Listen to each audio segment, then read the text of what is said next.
Hi, this is Steve Merril, WagerTalk.com, right back here on WagerTalk TV with your NFL Fade the Public video for Week 9 of the regular season this Sunday, November the 5th, and also Monday, November the 6th. I've got 6 public sides for you for both Sunday and Monday Night Football in this video. Going to get to those for you in just a moment. Quick recap last week after the public's first week in Week 7 above 500 all season. Came back down to earth. Fading the public last week was either 5-2 with a push or 5-3 depending on your lines. Overall for the season now, every game I've mentioned in this video for the first 8 weeks, fading the public has gone 27-17, a nice 61% on the blind winning strategy. Now keep in mind, we don't just blindly fade the public. This is a factor. It's part of your handicapping arsenal. But in the long run, you don't want to be on the public side, extreme public side of games, as you lose line value and the groupthink does not work. And so far this season, after 8 weeks, fading the public sides I've mentioned on this video has gone 27-17. We'll see how it works this week. 6 plays for Sunday and Monday. 1 additional lean. 5 games that are pretty public, including the Monday Night Football game. And by the way, 5-0 the past 5 weeks fading the public on Monday Night Football. And for the 6th straight week, it's a public play. And the public has lost all 5 the past 5 weeks. So it's been really strong in those spotlight games. I also have your Sunday Night Football game on this video as well. So we're going to get to those in just a moment. Let's look first at the Sunday afternoon games. Quick reminder, this is the best week of the year to be an all-sports client. And the reason I say that, it's the only week of the entire year in which all 5 sports that I cover are going at the same time. Look, of course, we've got college football Saturday, NFL Sunday. World Series finishes up this weekend. Saturday, possibly a Game 7 Sunday. NBA on a daily basis. And don't forget, college basketball starts this Monday, November the 7th. A huge card of college hoops right out of the gate on Monday night. If you're not an All Sports Access subscriber, now's the time to do it because you get every major sport going at the same time this week. And another reason is because you get an instant $30 discount with promo code ACCESS7. That's a 1/3 discount, 33% off instantly with promo code ACCESS7. That's ACCESS 7, the number 7. ACCESS7 gets it from $99 down to $69 for a 7-day and night all sport, all access package. And look, insider tip, it's stackable. That means you can buy multiple 1-week passes at the same time and use them week after week and save $30 every time. So if you want a 2-week pass and save $60, a 3-week pass, save $90, buy 2, buy 3 of them. Once again, unlimited buys, but you have to do it before Monday. This weekend's the last chance to do it. Monday night it expires. Instant $30 discount with Access 7 on a 7-day all sports. Steve Merril, WagerTalk.com. Get there quicker with shortcut code WT.buzz/SM. All right, let's get to the most public sides for Week 9 this Sunday, November the 6th. Strange card this weekend. We have 6 teams with the bye, so it's the shortest card we've had all season in the NFL. And for that reason, we have a lot of 1 o'clock Eastern games. In fact, there's only 2 games on the late afternoon card at 4 Eastern. One of them is public. I'm going to get to that in a moment for you, but let's look at the early games starting at 1 o'clock Eastern. Miami Dolphins minus the 4 points at 4.5 actually. It's 4 in some spots, 4.5 in a lot of others as we head into the weekend. Money is coming on Miami. It opened as low as 3.5. Dolphins are looking pretty public here. And I'm a little surprised because the Bears are starting to play better football, but the public faded the Bears on Monday night a couple weeks ago. I mentioned how the public has lost 5 straight Monday night games. One of those was backing New England a couple weeks ago when Chicago really manhandled them, put up a ton of points. It was interesting to see how they played last week against Dallas. The Cowboys are playing really good football right now. Dak Prescott back in the lineup, an explosive offense. They put up 49 points. But the Bears have scored 62 points, 33 and 29 the last 2 games. And keep in mind, this is a team that had scored 19 or less in 4 of their first 6, 23 or less in each of their first 6, and they've now put up 29 and 33. The offense is clicking, really running the ball well. Justin Fields is a mobile quarterback. He's also throwing the ball well. The overall passing numbers for the team are misleading because he gets sacked a lot because he's so mobile. But his yards per pass attempt have been pretty good in recent weeks. And I do think Chicago could be a slight play-on team here the second half of the season. Miami might also be a good play-on team here. Really good passing attack, but their pass defense has been suspect. And I think Chicago's offense playing better right now maybe could take advantage. But the public doesn't think so. Public likes the Miami Dolphins minus the 4.5 at 1 o'clock Eastern. Next game at 1 o'clock Eastern. My Washington Commanders, not anymore. I had about 1% interest in my Redskins the last 20 years. Once I got rid of the name, it's 0% now. And doing this since 1996 as a full-time professional handicapper, you don't really have favorite teams anymore. I've played against them as much as I've played on them over the years, probably more so playing against them. Public is playing against them this week with the Minnesota Vikings. Minnesota is one of the most public sides this week in Week 9. Vikings currently laying about 3, minus $1.15. And this is a game that maybe could hit 3.5 by Sunday before it kicks off at 1 Eastern. So keep an eye on this line, as obviously 3 is a very key number. About 9 to 10% of the time, an NFL favorite in this price range is going to win by exactly a field goal. So if you like Minnesota, you probably want to grab the -3, as there's a lot of -3s, minus 115 out there. If you like the Commanders, I would wait. You might get a 3.5 by kickoff on Sunday, especially since Minnesota is a very public side this week. Vikings are a quiet 6-1 team this year straight up, but they're just 3-4 against the spread. In fact, the Commanders have a better spread record, 4-4 against the number, and Washington is a surprising 4-4 straight up now after 3 straight wins. They were 1-4. Looked like their season was really over. They had that narrow loss against Tennessee. Then they went Thursday Night Football. Kind of got outplayed by Chicago statistically, but won a stinker there. Then, of course, took advantage of a slumping Packers team as an outright underdog. And then last week, upset the Colts on the road as a 3-point dog. So back-to-back underdog straight-up wins. Public was actually on them last week. That's why I'm a little surprised that the public is fading the Commanders, because they made money with them last week in Indianapolis. But that is the case. And the public is on the Minnesota Vikings here. They're jumping ship after cashing with Washington last week. Minnesota Vikings minus the 3, one of the most public sides this week. Might hit 3.5 by kickoff on Sunday. All right, let's look at one more public side on the afternoon card. This is that late 4 o'clock Eastern game. It's also ding, ding, ding, red flag alert, public underdog. And this is the most public dog this week, and it is the Seattle Seahawks. Public likes Seattle. They're 5-3 straight up on the season. Also 5-3 against the number. I also think this is partially a fade of Arizona, who really has probably played worse than their 3-5 record, but they still have a chance to get back in contention here. Of course, they beat New Orleans on that Thursday night game. Andy Dalton threw a couple pick sixes near the end of the second quarter. One of them hit a Saints receiver right in the hands, was run back. So a little bit of a misleading 42-point production, but they did put up 26 last week at Minnesota. Failed to cover that game as a 4-point dog. 3 turnovers to 1 was pretty much the difference in that game. Arizona does look like they're starting to turn the corner and play some better football. Overall this season, their passing numbers have still been very weak, though. 5.6 yards per pass attempt against teams that allow 6.7. So you do have to figure that Seattle has a substantial passing edge. Obviously, Geno Smith having a nice season. But Marquise Goodwin, receiver Goodwin for the Seahawks, is out this week. And he's one of their speedy threats. So I think that could be a little bit of a blow to the offense that has been playing so well this year. And the defense, of course, for Seattle has been suspect at best. And they're going to be without Darrell Taylor, linebacker, one of their best pass rushers, who's out with a groin injury. So Seattle does have some key injuries that are kind of being a little bit overlooked in this game. And it is also a tough road game after the win against the Giants at home last week. The Seahawks also have a neutral field against the Bucs on deck next week, Tampa Bay. So could be a little bit of a flat spot on the schedule here for Seattle, even being a divisional game. Arizona, meanwhile, back at home. Last time they were here, of course, was that Thursday night win against New Orleans and a narrow miss against Philly a few weeks ago. We'll see if the Cardinals can turn their season around this week. Public does not think so, though, and the Seattle Seahawks are the most public dog on the board for week number 9. As we head into the weekend, it's currently plus 1.5 to plus 2. A lot of plus 2s out there, a lot of plus 1.5s as well. I would expect this to continue to drop. So if you like the Seahawks, especially on a teaser, I would grab the plus 2 while you still can. I'm seeing a lot of 1.5s as we head into Saturday. And I think this line will probably close 1.5 or lower, as the public is on the Seattle Seahawks at 4 o'clock Eastern. One other game on the daytime card I'm going to give you as an additional lean, and then I'm going to get to both Sunday night and Monday night football. Both are pretty public this week, so stay tuned for that in just a moment. But a game, as we say in our baseball video, that was just a bit outside is the New England Patriots. New England would be an additional public lean. And by the way, the public leans this year, 8-3, fading the public leans. So even the games that aren't quite as public have actually done very well fading them. 8-3 so far this season as part of that 27-17 overall record, fading the public every week right here on this video.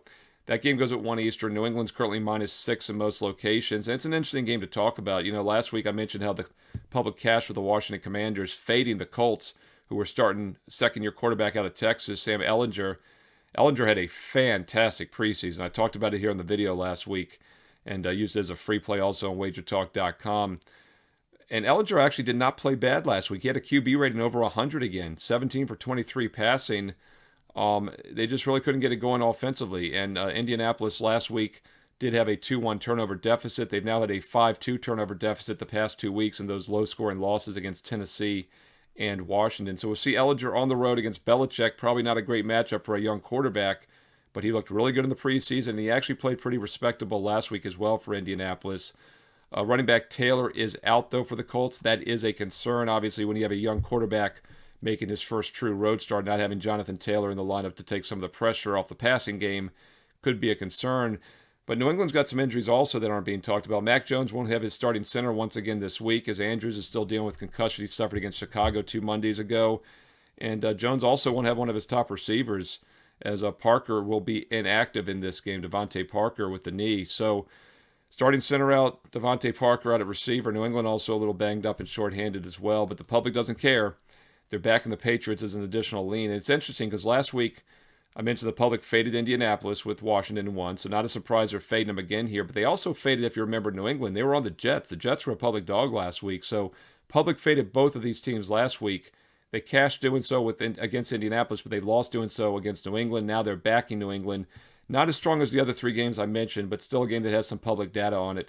And I would mention the New England Patriots -6 is an additional public lean on Sunday afternoon. I'm going to get to both the Sunday night and the Monday night football games. Both are very public here for Week 9 in just a moment. Quick reminder, this is the best time of the year to be an all-access, all-sports member, as every major sport is going this weekend through Monday. We've got the final World Series game Saturday, possibly Sunday.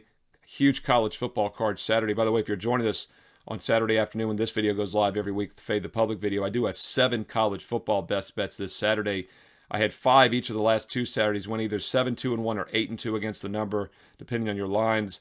And I've got 7 of them this Saturday, daytime and a lot of nighttime action, so it's not too late to get on board for that. Huge NFL card, and I forgot to mention at the start of the show, I've got my first 5% NFL over-under best bet of the season going this summer. Sunday. It's Sunday. It's locked and loaded right now. Let's put this in perspective. There's been over 180 NFL games so far this season, actually over 200, I believe. And I have not had a 5% NFL over-under selection yet. Well, that changes. That goes this Sunday. It is locked and loaded. It's the best total I've seen all year in the NFL. You do not want to miss it. Now, if you want just the 5% best bet, you can buy that as a single play. That one play alone is 35. A single 5% best bet is 35. So why not get a 7-day all-access package and get that play included for just a little bit more? In fact, it works out to $69 because you get an instant $30 discount with promo code ACCESS7. Now, normally ACCESS7, it would be $99 without that promo code, but with the $30 discount, it gets it down to $69. So you can get the 5% NFL over easy shootout, a high-scoring shootout that I love a lot, for $35, or get every sport every day for the next 7 days and nights for just $69 with that special 7-day package. Once again, it's normally $99. Use promo code ACCESS7, ACCESS, the number 7, ACCESS7. Gets you a 7-day all-access for just $69. And insider tip, it's stackable. That means you can get 2 of them, 3 of them. Week after week, you can use them, and you get a $30 discount on every one of them. But you got to do it this weekend. This promo code expires on Monday night. So buy a 7-day, get an instant 30 off. Buy 2 of them, get 14 days for 60 off. Buy 3 of them, get 21 days and get 90 off. You figure out the math, figure out what works for you, but don't delay. 7 college football best bets Saturday, a ton of NFL best bets, including my first 5% over-under of the season going this Sunday. Steve Merril, WagerTalk.com. Get there quicker right now with shortcut code WT.buzz/SM. All right, let's finish it off with both Sunday and Monday night football. Sunday night game, another ding, ding, ding, public underdog alert, and that's the Tennessee Titans. Now, the Titans aren't quite as public as the Seattle Seahawks, but there's definitely some public sentiment here, and the fact that they're fading such a huge high-profile team like Kansas City makes the cut here for the public video this week. So the Tennessee Titans, a public side on Sunday night. Kind of not a surprise in one regard because they were the most public side last week for week number 8. And then after I did the video on Friday night, Saturday morning here, we put it up Saturday afternoon, Tannehill was announced out, and Malik Willis got the start. And so it was hard to know exactly what to do with that. You know, yes, it was the most public side, but the quarterback injury kind of negated all that. And the Titans did cover, and that was one of the games the public got right last week. We'll see if they can repeat it this week against Kansas City. The public very rarely ever fades the Chiefs, and they normally don't get involved in double-digit point spreads. So I thought this one was interesting to talk about. And the public, as of Friday night heading into Saturday, are back in the Tennessee Titans plus the 12.5. All right, let's talk about the quarterback situation. Ryan Tannehill, as I mentioned, missed last week's game, of course, at Houston against one of the worst teams in the league, and they didn't need him. Malik Willis wasn't even tested. The rookie quarterback out of Liberty Only had 10 pass attempts, 6 completions, 40 yards. That's only 4 yards per pass attempt. Definitely not a good outing. But he didn't have to do anything. They ran the ball 45 times for 314 yards. Derrick Henry was limited in practice this week, but he's healthy. He's going to play. Titans have now covered and won 5 in a row. They've gone under 4 straight. So you can see why the public's backing them. Chiefs, meanwhile, just 2-4 against the spread their last 6 games, and just 3-2 straight up their last 5. Public backing the big dog here, something we have not seen all season. The public backing a double-digit underdog in the NFL, but that's the case Sunday night. And as we head into the weekend, Tannehill had limited practice on Friday. He did not practice last week on Friday. Was ruled out on Saturday. He did practice on Friday, but head coach is saying he's still a game-time decision for Sunday night, so we might not know. We'll find out maybe Saturday or Sunday if he's playing or not. The public obviously doesn't care, but Malik Willis makes his first start in the hostile environment on Sunday Night Football at Kansas City. I'm not sure that's exactly what the Titans want. And keep in mind, they ran the ball almost every play last week. If they get behind in this game, which they probably should, as a double-digit dog, can they catch up and throw the ball if Willis is in there? He looked very mediocre, by the way, in the 3 preseason games he played earlier this season. And once again, 6 for 10, but only 40 yards last week. So a lot of uncertainty, but the public doesn't care. They're back in the Tennessee Titans for Sunday Night Football, plus the 12.5. All right, let's look at Monday Night Football, the final game of the week number 9 in the NFL, Monday night, November the 7th. And the public likes the Baltimore Ravens. Not a surprise in this one. Public's been playing a lot of road favorites this season. The public has also been fading the New Orleans Saints quite often. In fact, last week, one of the many games that the public got wrong here in this video, once again, 5-2 fading the public last week here, was on the Raiders. That was one of the additional leans I gave you here. The public was leaning towards the Raiders as a 1.5-point road favorite at New Orleans. And boy, did they get that one wrong, as the Raiders got shut out. Didn't even score as a road favorite. 24-0 win for New Orleans. That, of course, comes off a little extra rest as they had that Thursday night loss at Arizona, in which they had a 3-0 turnover deficit and only lost by 8. Saints, I've been saying this for quite a while now, and I've used them occasionally as best bets. I've mentioned them here on this video as well. Saints are a lot better than their overall 3-5 straight up and against the spread record. And the reason's being turnovers this year. If you look at the first 5 games of the season, games 2, 3, 4, and 5, they had 12 turnovers over a 4-game span. They've had no turnovers in 2 of their last 3 games, and they've still gone just 1-2. But they had that 3-turnover game, of course, on Thursday Night Football. But this is a team that has some upside, and Andy Dalton, to be honest, is playing pretty good football. He has not been the problem. He's a veteran quarterback, and I like this lineup better with Dalton in there at quarterback as opposed to Jameis Winston. And Andy Dalton has been named the starter once again this week for Monday Night Football as the home dog. Public, once again, has been on Baltimore quite often this season. They've leaned to him a bunch of times. They're doing so again here on Monday Night Football. Ravens off back-to-back wins straight up. They've had just 1 turnover in the last 2 weeks combined.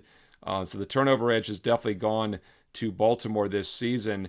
But a lot of that is obviously random variance sometimes. Baltimore's had a plus half a fumble advantage per game. Saints almost a half a fumble disadvantage. Over the research over the years, fumbles are 90% random in the NFL. So it really comes down to interceptions.